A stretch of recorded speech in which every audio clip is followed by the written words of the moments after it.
ప్రతిష్టాత్మక టీ20 లీగ్లో హైదరాబాద్ ఈ ఛాంపియన్స్ శుభారంభం చేసింది. పాలమూరు స్ట్రైకర్స్ జట్టుపై 7 వికెట్ల తేడాతో ఘన విజయం సాధించింది.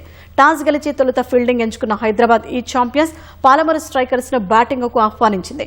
పవర్ ప్లేలో 2 కీలక వికెట్లు తీసి పాలమూరు స్ట్రైకర్స్ ను దెబ్బతీసింది. అజయ్ దేవగౌడ్ 4 వికెట్లు తీసి స్ట్రైకర్స్ నడ్డిమరిచాడు. యశ్వీర్ గౌడ్, ప్రణవ్ వర్మ తలో 2 వికెట్లు తీసుకోగా శ్రీనికేత్ 1 వికెట్ పడగొట్టాడు. 19.4 ఓవర్లలో పాలమూరు స్ట్రైకర్స్ ను ఆలౌట్ చేసిన ఈ ఛాంపియన్స్ 141 పరుగులకే కట్టడి చేసింది.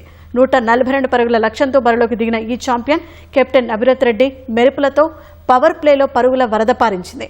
2 సిక్స్లు 5 ఫోర్లతో 35 పరుగులు చేసి అభిరత్ అవుట్ అవ్వగా అన్విత్ రెడ్డి 53, గణేష్ గడుగు 50 పరుగులతో జట్టును విజయ తీరాలకు చేర్చారు. 26 బంతులు మిగిలి ఉండగానే 7 వికెట్ల తేడాతో హైదరాబాద్ ఈ ఛాంపియన్స్ అలవోకగా గెలిచింది. టోర్నీలో తొలి మ్యాచ్లోనే విజయ దుందుబి మోగించి తమపై ఉన్న అంచనాలను అందుకుంది.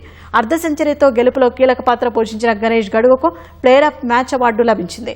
పాలమూరు స్ట్రైకర్స్ కు వరుసగా 2వ ఓటమి ఎదురై పాయింట్ల పట్టికలో అట్టడుగుకు చేరింది.